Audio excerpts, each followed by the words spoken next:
I realized something that I felt very uncomfortable with, which is that the way that I grew up, I almost viewed attractive women like they weren't the same humans as men are, I guess. And I didn't mean to. I feel bad saying that, but I was almost, when I was younger, I was intimidated by attractive women.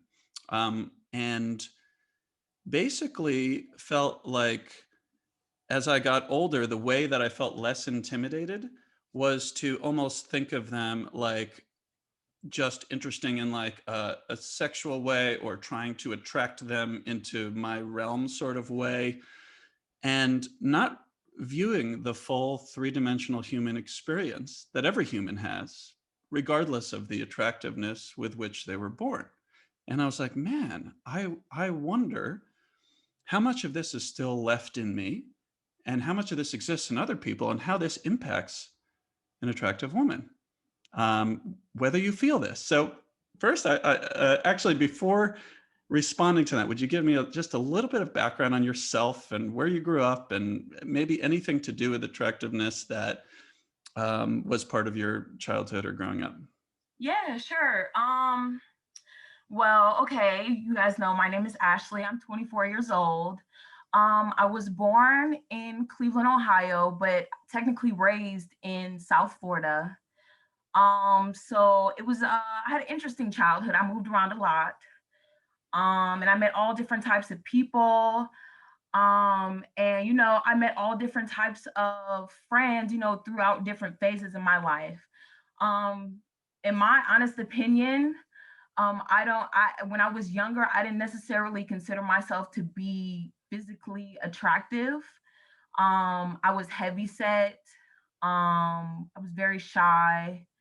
I didn't really like to talk to people that much, and I really feel like I had self-esteem issues in some instances. So, as I got older and I started to learn more about myself and what I wanted for my life, I decided to make some lifestyle changes. And I mean, don't get me wrong, like I consider myself to be a beautiful person, but I'm not really conceited. As much as I feel like a lot of people feel like attractive people would be. Hmm. And I feel like, that's because of my experiences. Like I know how you were mentioning that like you kind of like made in your mind made attractive women like sexual beings. And Hmm. I consider myself actually not to be a very sexual being, which is interesting. Hmm. um I'm kind of like a nerd in a sense.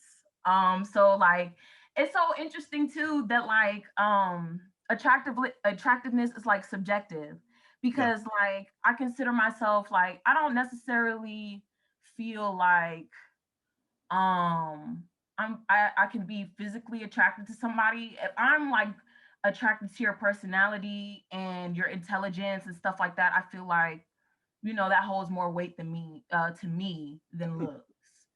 Um but yeah, so like tell me about your childhood. Were you like a shy kid as well? Like did you not like speaking to girls at all, or was it just, you Well, know, it's that.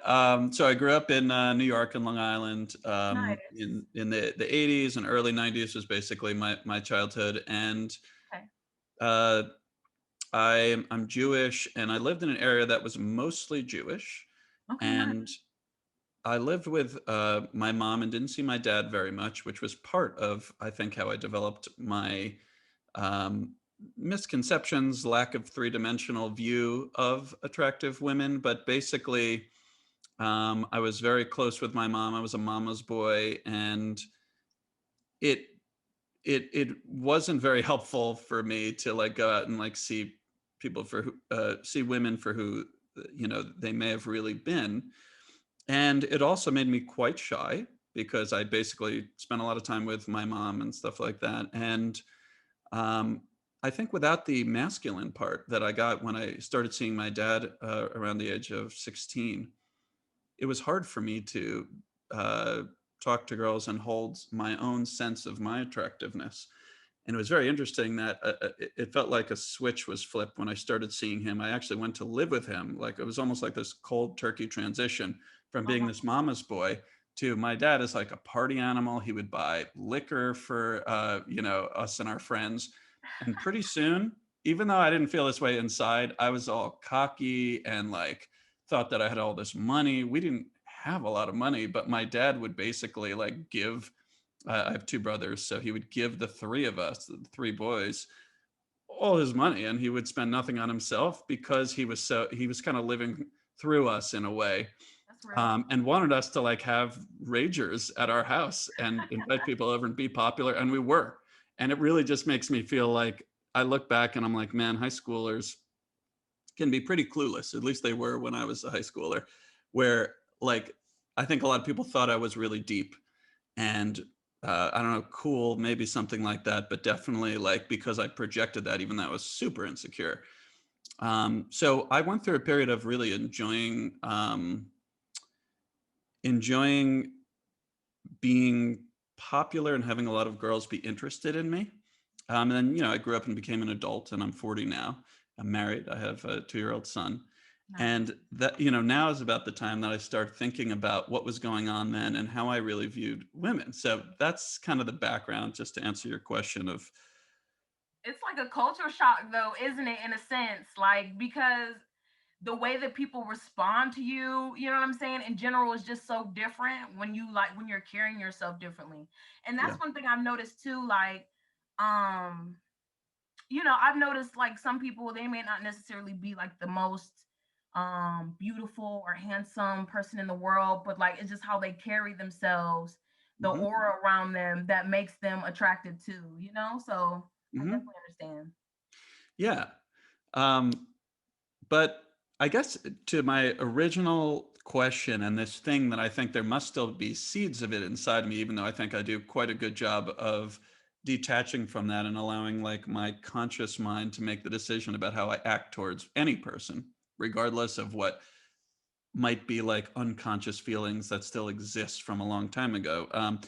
It is interesting to me to think of how I wasn't able to look at an attractive woman as just like a full human equal, I guess. It's not that I thought I was above, but I didn't know how to relate in a way other than to be like, you are sexually interesting to me. And that's always there. Now, I don't know what to do about the biological things there too, because there is, it's like we shouldn't avoid the notion that, of course, there's going to be attraction between people and that is okay, but you just have to be mature enough to be able to separate from it and not give in to the impulses of it. Like that's just part of being an adult.